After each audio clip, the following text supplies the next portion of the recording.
Setyaki wonten timbalaning adhawuh Prabu nalika semana negara Ndrawati karawuhan Kakang Anoman ing Kendali Sada nggih monggo Kakang Anoman nalika semana munjuk atur kalawan panjenengan ingsun yen to dina samengko kabar ingkang sumebar warata jari yen to Panakawan Ngamarta ya kuwi Sinala Gareng bakal duwe gawe mantu. Mula pun Kakang tumuli njawil kalawan sira yayi ndak kanthi metu adoh saka negara Ndrawati ke warung Paduka. Sabab ngendikaning Kakang Mayangkara ing Kundalini ing Kendali Sada. Sakjroning entuk pekabaran Kakang Anoman ngimpi ingkang kurang prayoga. Mula Setyaki gandeng pun Kakang kuwi rumangsa tau-tate nampa pangudanging Nala Gareng. Tau-tate digudang dening abdi ingkang aran Nala Gareng. Mula yen to nganti mengko Nala Gareng tenan-tenan nggone bakal duwe gawe mantu. Yen nganti pun Kakang ora labot-labot kalawan Nala Gareng iki mengko mundhak dadi rasaning piyayi akeh. Lajeng kepareng Paduka. Derek nolaku jantranipun Kakang prapta ning bali wis maning Nala Gareng swawika Prabu kula dherekaken Kakang Anoman wonten timbalan sinu. Aja kundur marang Kendali Sada nanging tetuntat kendhaing nata Ndrawati monggo diweji kula dherekaken. Iya Kakang Mayangkara.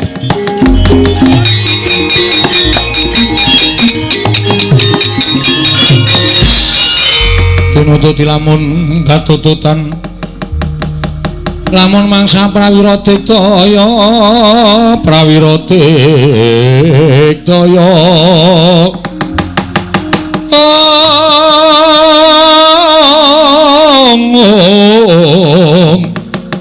Ronanggono magawe gelar kira wang-wang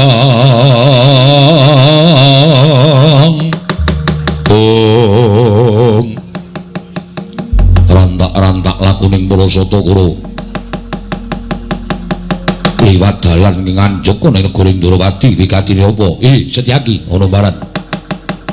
Aku minglar kewa, kowe nyegat niwa, minglar nengen, kowe nyegat nengen. Karepmu piye? Mung bakal takon Setyane Kurawa menyang endi? Iki bakal ana laku ingkang gedhe. Nderekake anakku Lesmana Mandra Kumara. Nggone bakal menyang bali Wisma ning Sinala Gareng ing wigati bakal njaluk anake Nala Gareng. Sabab Lesmana wis gandrung-gandrung kapirangu kelawan atmajaning Nala Gareng kang aran Nalawati. Yen ngono kuwi tak pamake bakal ngrusak marang Pagerayu. Lho, ngrusak Pagerayu piye? Kabar sing tak tampa yen to Nala Gareng bakal duwe gawe mantu. Tegese wong duwe gawe mantu kuwi mesti ana calon temantening lanang. Lah kok dadi iki Lesmana diarak marang bali wismaning Nala Gareng kang mangkono bakal ngrusak bebrayaning atmajaning Nala Gareng. Aja ngawu gawar-ngawur kowe. Calon manten lanang ya Lesmana kuwi. Aku ora percaya mergo lakon sing wis lakon pendak-pendak putra Ngastina nggayu wong wadon mesti ora bakal kasembatan. Siji ora kelakon, loro sing wadon mesti ora tresna karo putra Ngastina. Mula ora usah nduk teruske nggonmu prapteng bali wismaning Nala Gareng. Ayo semingkir. Ayo bali. Lho. Nundung marang para Satakara, apa bapamu gelem bali apa ora? Ora gelem bali tak babati gamarmu tak gulungi genderamu ing Kartomarma. Kagiat risang kapirang uri nangkul kinempet kempet dosang reknaning bawono.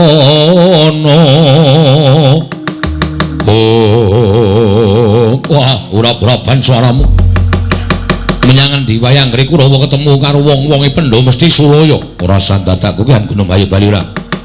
Aku mbacut kena sirahmu tinggalan kene. Wah, nantang perkara karo Kartomarma. Wani ora sing tawedeni apamu. Ora minggat karo aku tebak dadawone marganing patimu sing ngolina prapteng lalis Kartomarma.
Dengan aku raja tu.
Ojo ganggu gawe Kurawa.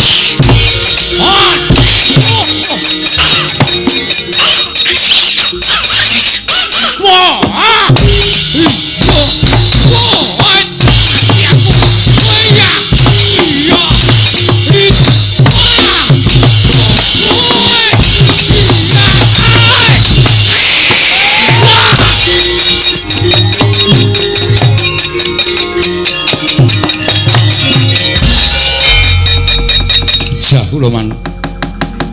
Barisan Kurawa ketemu sapa? Maune baris apik-apik kok njur bubrar ora karo-karuan. Kula pinanggih kalian Setyaki. Kula minglar ngiwa, Setyaki nutup ngiwa. Kula minglar nengen, Setyaki nutup nengen. Sajahe Setyaki cubriya kalian lakuning Kurawa. Kula mandheg omong-omongan. Setyaki ndakpo nek Kurawa arep bubrah pagrayu. Sabab Lolo Garing bakal duwe gawe mantu kok mantene lanang lagi tekan kene. Mesti arep ngerusak bebrayane anake Lolo Garing geger man. Seling surup, nggih seling surup. Terus gelut man. Mungsuhmu Setyaki. Terus kalah, pengestripun ngaten. Mundur kana. Inggih. Aku ora iso omong bola-bali to. Iki lakune ngombyong manten ora doting petakilan. Ning Kurawa iki angel didandani anggris muni gleleng. Wis sapa-sapa ketemu jak gelut, sapa-sapa ketemu jak gelut. Nuwun pangapunten sing lepat sanes kula. Iya, ning mergolemu gleleng kuwi lho. Wong ra urung kalah kok kandhan-kandhanane ngeyel. Surtayu nggih man. Kok bleduk tok awake. Banding iwa nengen kalih Anoman. Lho. Sing entekke sapa kok Raoman? Anoman kok Raoman. Anoman nderek lampahi utawi ngetutaken Setyaki. Kula mungsu Anoman mboten ing oman papan. Ha kok mengko kowe. Anoman ki arep munyuk ning digdaya Kak Sur. Nameng kowe sepira kekuatanmu? Sapa Kurawa sing arep njajal Setyaki karo Anoman?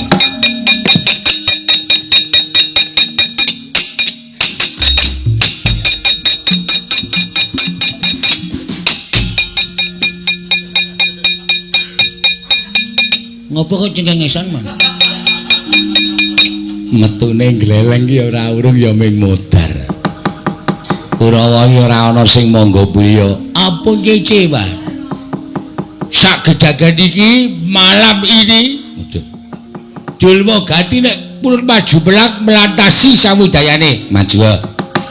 Iso menang karo Setyaki karo Anoman tak tonton kaya ngomong kekuatanmu. Mentas megurune endi kowe le? Seminggaman ngaco, ngaso. Ngaco men aja nganti kena penyakit kula tak belang mang tonton menang sapa? Ya, kaya apa tak tontone.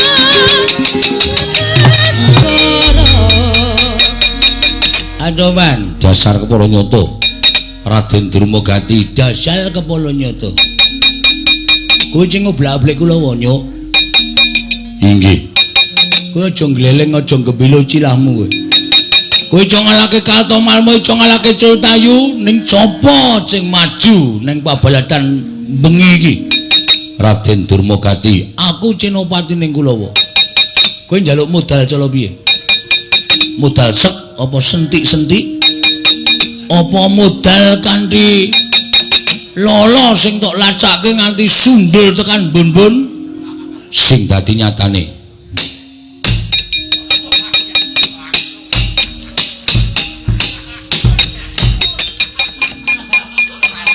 ngino kalau aku rasaku ki cangkem wong gelut ki apa pelune kok ki ngomong nek ora melantasi percuma.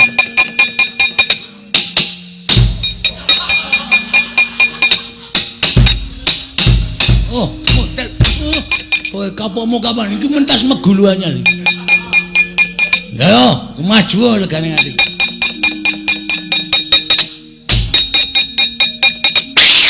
Wah. Kok nganggo kaya ngono balang?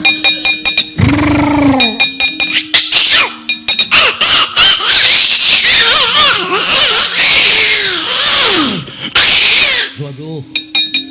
Aku paling wegah nek ngono ku. Kaya ulah kajen lacane aku ki menungso mung dipameli. Ayo sing apik omong sing apik nganggo cara menungso ora cara munyuk.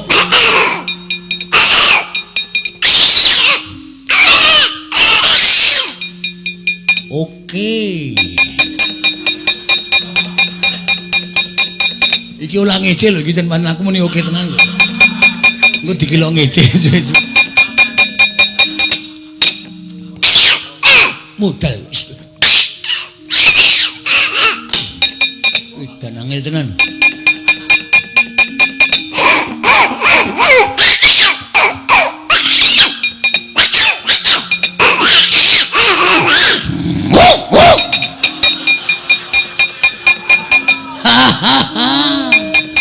Kaya ora ngerti kelemane munyuk-munyuk kalau kilik wedi.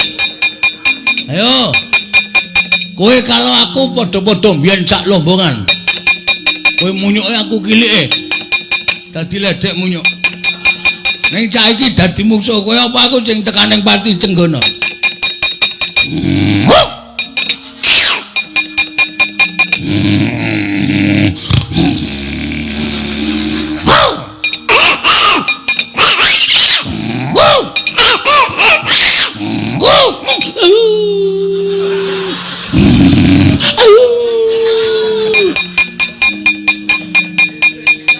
Lagi iki lho ana satriya kok dapukane asu. Asu ndasmu. Kowe malah yo. Wah, aja dolanan sak bene dhewe. Ayo aku apa kok sing tekan ning pati? Lakon tinjung akhirat nyawamu e.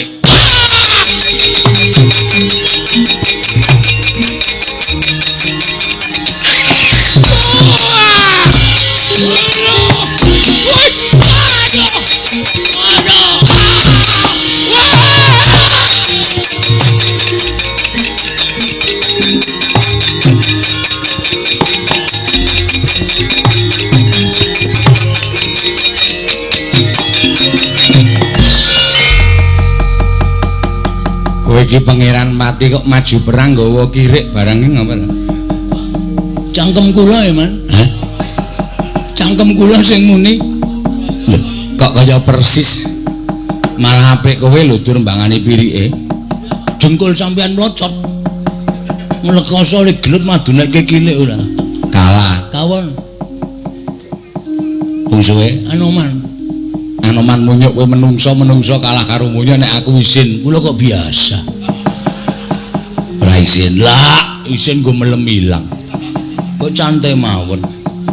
Nek nganti mlebu koran Durmagati Kadang-nata kalah karo Anoman satu kewan wujud munyuk. Ora masalah. Ora masalah.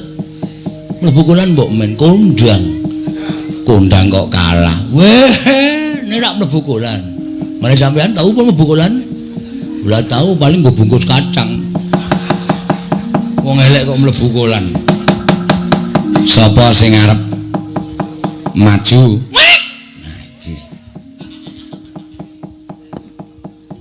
Cit, Nun. maju apa? Nun, Maju apa piye? mungsuhe to, Man. Mungsuhe Anoman. Patenono nek pancen kowe wani. Karo Sencaki. Mungsuhe Sencaki. kula semika kula aceh, Man.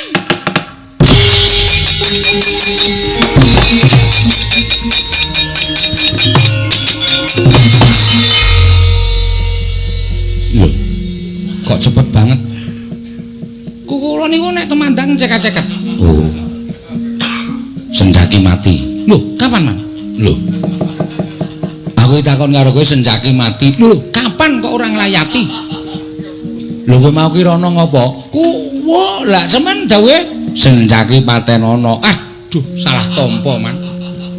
Citraksi mrono ana kuwaci entekno. Sencaki ya nyuk. Kok kuwaci anggemu Sencaki patenono. Wah, salah tampa, Man. Minta maaf. Kuwaci sak angkringan kula entek kabeh. Sing bayar sapa? Ambo kok.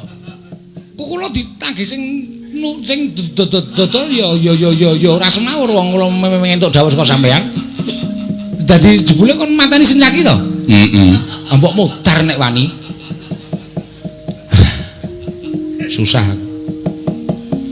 Kurawa pirang-pirang kok blas ora ana sing modhok. Ora ana sing iso ngalahke Sencaki karo Anoman. Golek dalan nyangkal pucung aja methuke Sencaki. Wonten timbalan. Geger bleduk mangambak-ambak. Lambaipun para sata Kurawa mesti dadi bentak sirah. Kasinggan mekaten.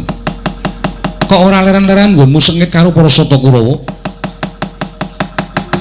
Wiwit rumiyin ngantos sak menika kula menika mboten demen kan para sata Kurawa.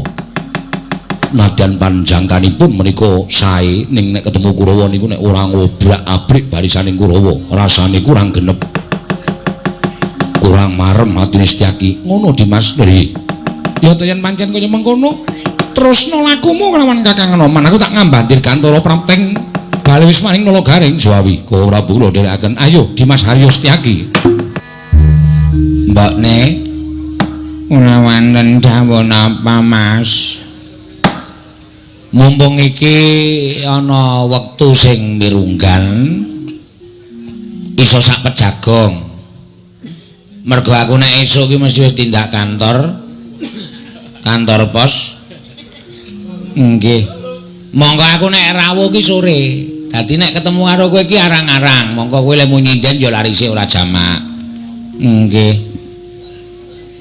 saiki mumpung ana wektu prei ngene iki iso sak pejago iki janjane aku arep takon karo kowe, aku ki arep kepengin ndudah gegembolaning atimu.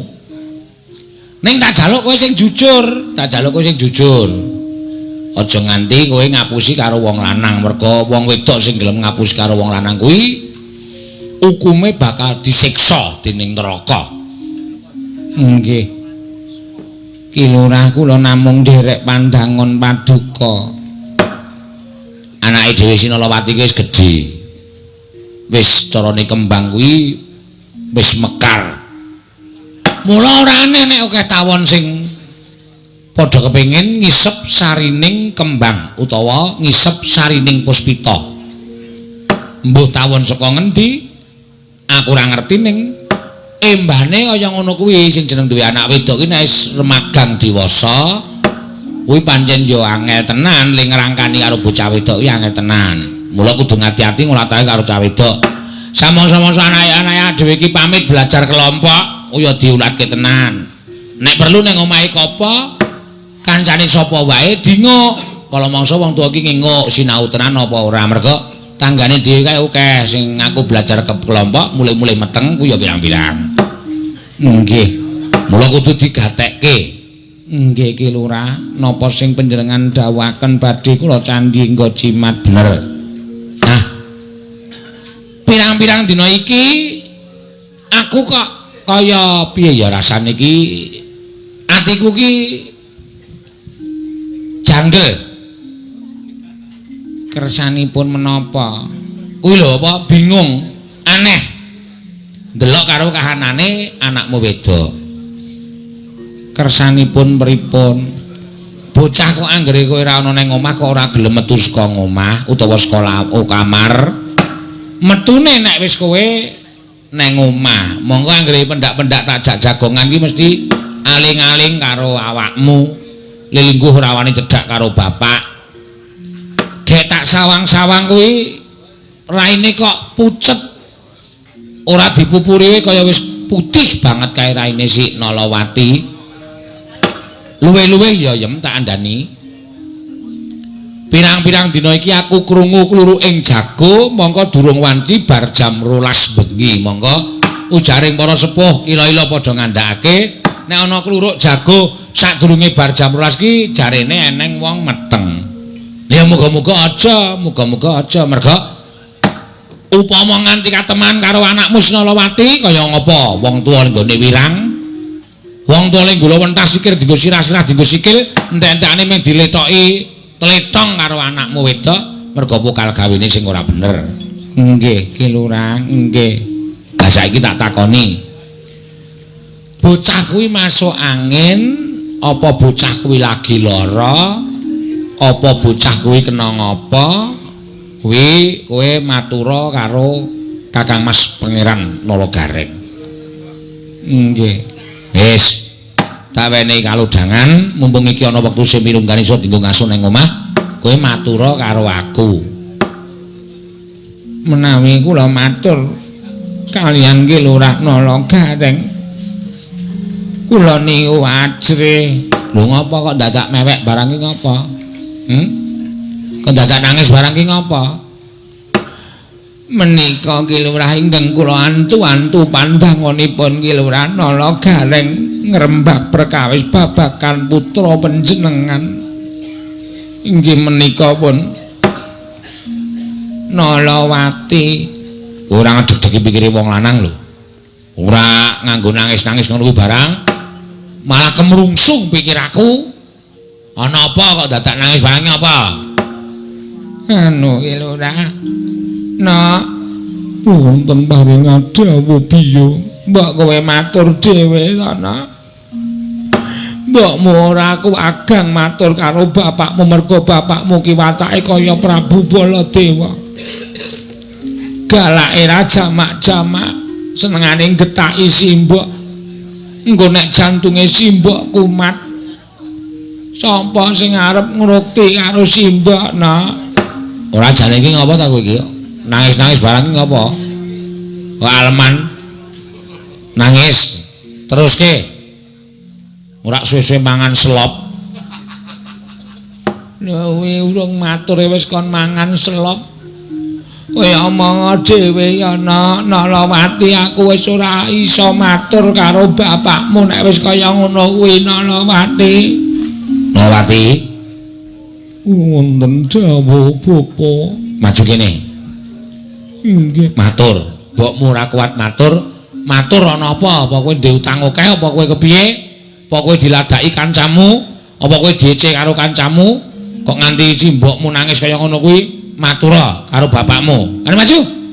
Nalawati. Wonten dawuh. Maju. Maju to seret.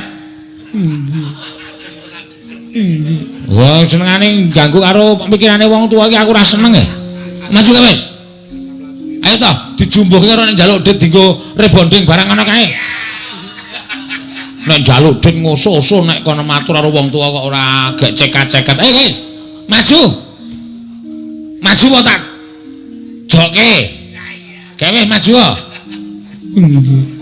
Nalawati maju wae bapakmu raine wis abang kaya ngono kae engko ndak malah ayan cetekmu kuwi.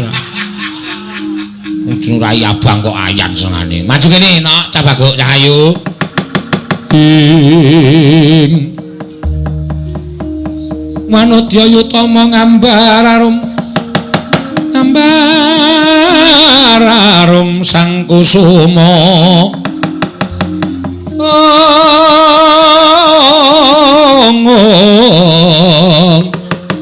Gembrang-gembrang yen ngandika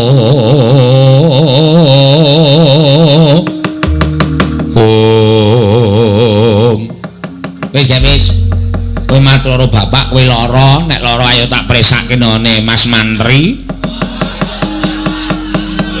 Soale mantri desa kene iki nek mriksa tlatene ra jamak-jamak. Masuk angin le mriksa tekan ndi-ndi. Nah, ngetak presake aja kuwatir. Nek kowe ora lara, sebabe apa kok kowe kaya wong lara? Pasuryanmu kok dadi kaya ngono kuwi jane eneng apa to Nalawati, Nduk Cahayu? Aja ngrusak atine wong tuwa ya, Nger. Kowe anak-anakku siji-sijine kuwi iso njunjung dhuwur mendem karo atine wong tuwa ya. Kula tak matur kalih bapak. Heeh, ngapa? Matur apa? Njaluk mi apa? Apa njaluk apa? Anu apa jenenge iki? Farimo. Wong ora iso ngarani kok Farimo. Ya njaluk jeneng bapak iki ora njaluk anak iki kepradah kok. Tak dolke sawah, aja kuwatir. Ora usah isin dicek kancamu nunggang galengan, ora usah kuwatir. Yang penting bapakmu sembodo nuruti karo kowe. Inggih. Rama bapak. Kula tak matur. Matur. Tahu kok ya ayu tenan kok ya. Mula ngarepan omah kuwi recek. Tunggu liwat nom-noman anggere liwat klinting klincang klinting. Kowe ngarep weruh kowe mepeni kowe do bingung. Nggih, ngatasipun anakipun ki Lurah Gareng kok nuwun sewu saged kados mekaten. Wis sombong. Umo kowe, aja kaya ngono. Matur. Kula tak matur kalih bapak ning bapak ampun duka. Ora. Ngapa nesu aku? Nek pancen tembungmu iki tembung apik-apik, bapak ki ngenggoni ana tetembungan bapak pola anak kepradah. Wale, iya Ding. Anak pola bapak kepradah. Nek kowe duwe penjaluk, njaluk apa? Njaluk sekolah meneh? S2. Aja pilek. Bapak iki siji wis sentrap-sentrup semene rong rampung-rampung kok. Nggih. Kula tak matur kalih bapak ning bapak ampun duka. Ora, bocah iki lho. Wis gecek-gecek. Nuwun pangapunten. Pak. Apa? Kok kaya sinetron to malah? Pak. Bakal ceket-ceket. Kula tak matur. Kula niki ngandhek. Apa? Ayo nang dalan, nek ngendeg bis ki nang dalan. Nang omah kok ngendeg bis ki piye ora? Ya ora ana sing mandeg bise kok ya. Nuwun pangapunten, Bapak, nuwun pangapunten. kula niku ngandhek. Anda piye maksude sing cetha? Ngono iki bobot. Ayo ditimbang. Bobote pira? Piye kula bingung arep matur, Mas. Anak sampeyan niku meteng. Ora wis tak tukoke bolam to. Tak mingkari masang to. Oh alah, wong kok pekoke kaya ngono. Pokok dengkulmu mlocot kuwi ora. Lah kene mireng, anak sampeyan niku meteng bobot. Meteng bobot hamil. Hamil. Hamil. Maksude Mula kowe iki tak ajar lho, Yem. Kowe iki wis tuwa kok meteng neh iki piye? sanes kula pun monopos. Pun mboten iso. Sing meteng niku anak sampeyan. Maksude nolo ati niku meteng. Meteng bobot bayi. Nggih.